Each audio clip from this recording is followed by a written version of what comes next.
Em nome do Pai, do Filho e do Espírito Santo. Amém.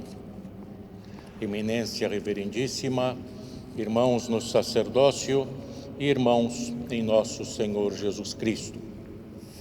No trecho do Evangelho segundo São Lucas, que nós lemos nesta divina liturgia, nós vemos dois milagres realizados por Jesus. O primeiro milagre, que seria a cura de uma menina de 12 anos, que depois se transformou num milagre de ressurreição, e nesse milagre se insere o milagre da cura de uma mulher que sofria de hemorragia há 12 anos. E se nós já olharmos inicialmente para estas duas coincidências de números, o tempo de vida da menina, 12 anos de idade, e o tempo de enfermidade daquela mulher, 12 anos com aquela hemorragia, veremos já uma interessante analogia, um ensinamento bíblico. Porque nós sabemos que nas Escrituras Sagradas, na Bíblia, os números são também símbolos. E 12 é o número ligado ao povo de Deus, é o número do povo de Deus. E o povo de Deus nas duas alianças. Na primeira aliança, no Antigo Testamento, baseada na lei dada a Moisés e por Moisés ao povo, a base eram 12 tribos do povo judeu. E no Novo Testamento, na nova aliança firmada por Jesus com o seu sacrifício, morte e ressurreição, nós temos 12 apóstolos que ele escolheu para darem continuidade à sua missão. E como nós sabemos que no novo povo de Deus, pela pregação do Evangelho, o número dos cristãos, do povo de Deus, aumentou, se multiplicou. Se nós multiplicarmos as 12 tribos pelos 12 apóstolos, teremos o número 144. E é por isso que no livro do Apocalipse, no capítulo 7, o autor, o apóstolo São João, fala na sua visão da totalidade do povo de Deus e fala dos eleitos, fala dos servos de Deus que ele enumera como sendo 144 mil.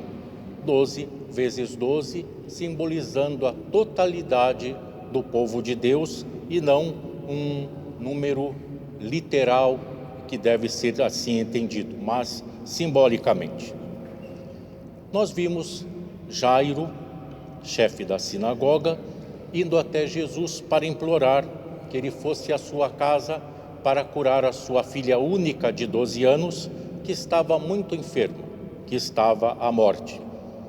E se ela havia chegado a este ponto na enfermidade é porque todos os recursos humanamente possíveis e até as suas orações como líder, um dos líderes religiosos do povo, não estavam sendo suficientes para que ele não perdesse a sua filha. E ele era chefe da sinagoga. Nós sabemos que naqueles tempos o culto a Deus estava centralizado no templo em Jerusalém e nas sinagogas. Fora do templo eram templos pequenos, casas de oração e que tinham os seus dirigentes. E Jairo era o chefe de uma sinagoga. Era então um homem com status, um homem de posição, visto que a sociedade judaica era extremamente religiosa, ele era então um líder do povo, um líder da comunidade local.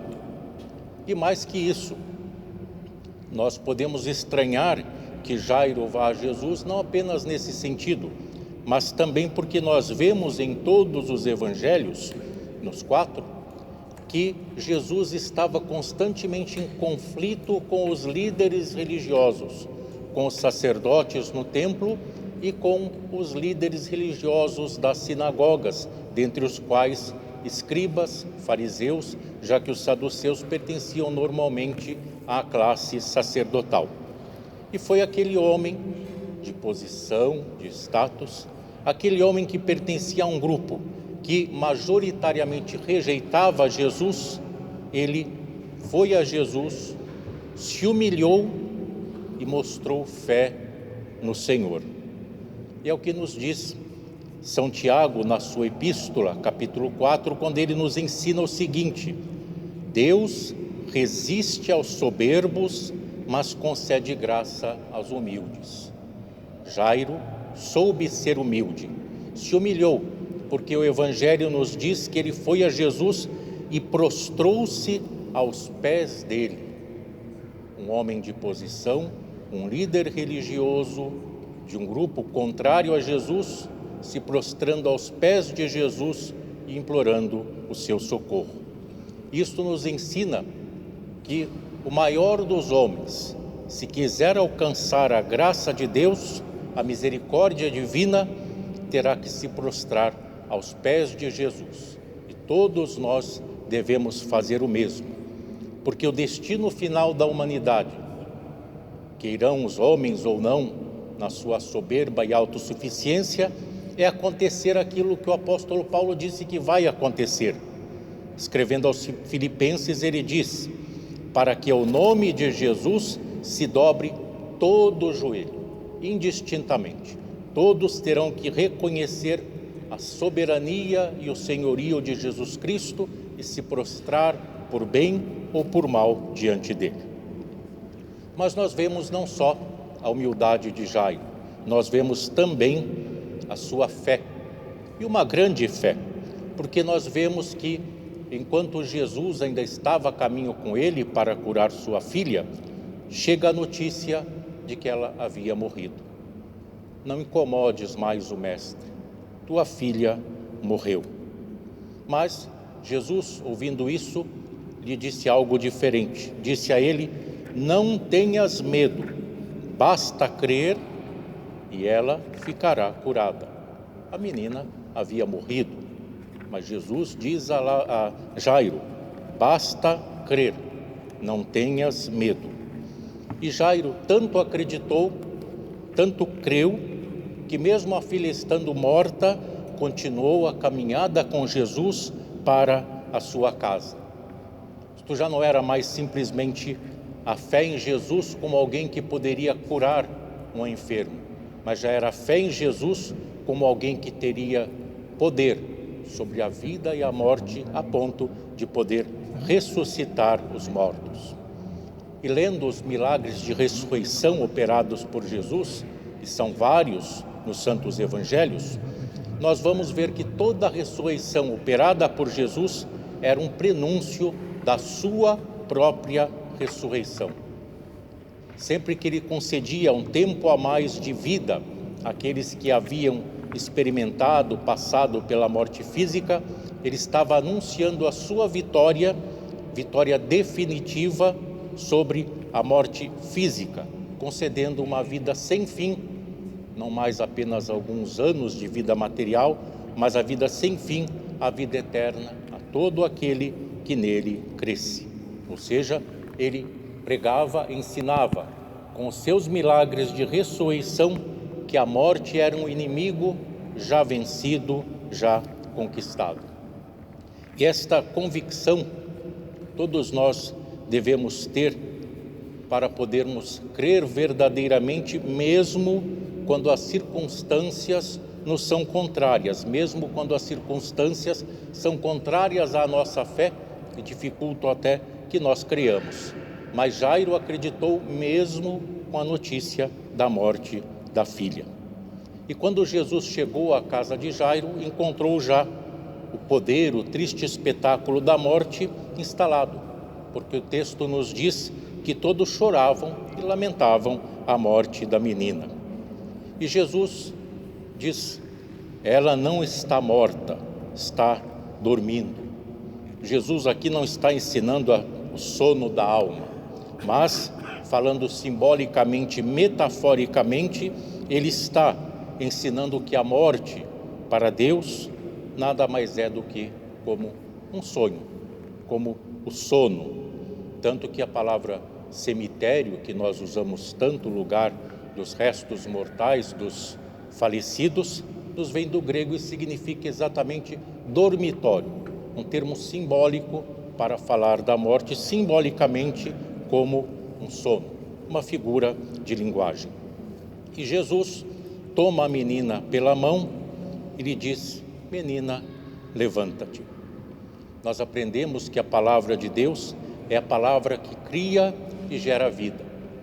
Se nós olharmos lá o início de todas as coisas, no livro do Gênesis, o primeiro livro da Bíblia, veremos que Deus falava e a vida, o mundo se criava. Disse Deus: haja luz, e houve luz. Deus criou o homem e a mulher, soprou sobre eles e eles se tornaram almas viventes.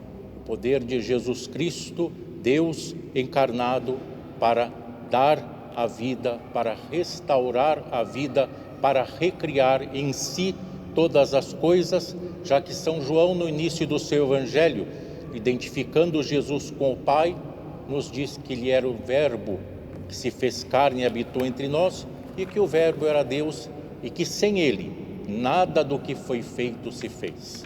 Poder criador, poder restaurador, poder de vida de Jesus Cristo. E assim foi com Lázaro, com a sua filha. Mas temos a mulher que sofria de hemorragia por 12 anos e também foi a Jesus. Uma doença que havia vencido e desafiava os recursos médicos de então. 12 anos, gastando com médicos, procurando recursos, mas sem nada conseguir. Isto nos mostra que aquela realmente foi uma cura sobrenatural, porque os recursos humanos já não eram mais suficientes. E bastou àquela mulher tocar a borda do manto de Jesus. Jesus não lhe disse nada. Ela não tocou no corpo de Jesus, nem sequer nos pés. Ela tocou na borda do manto de Jesus. Isso nos ensina que, pela graça e pelo poder de Deus, mesmo a matéria que nós consideramos inanimada pode ser portadora do poder de Deus, da graça de Deus, como acontece com os santos ícones e com as relíquias dos nossos santos. Deus usa a matéria para transmitir a graça e a bênção ao seu povo, aos seus filhos. E Jesus pergunta aos apóstolos: quem me tocou?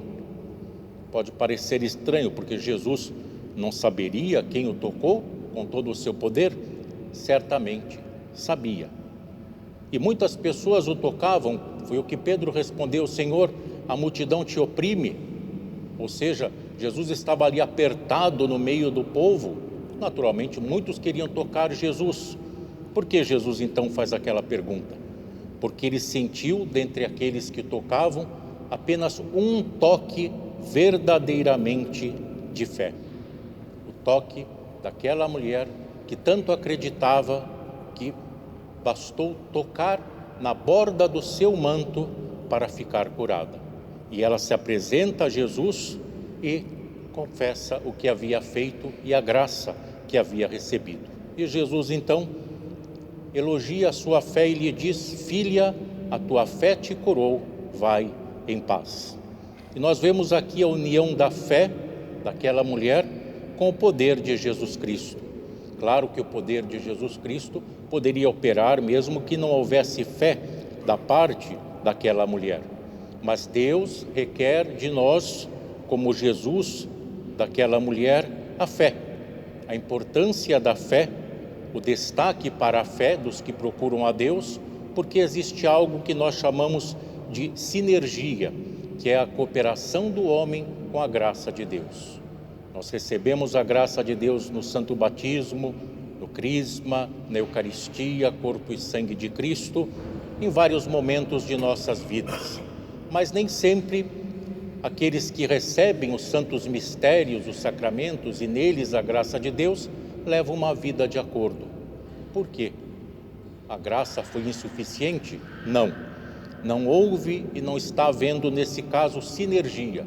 O homem não está permitindo que a graça de Deus dê frutos e haja plenamente na sua vida, infelizmente.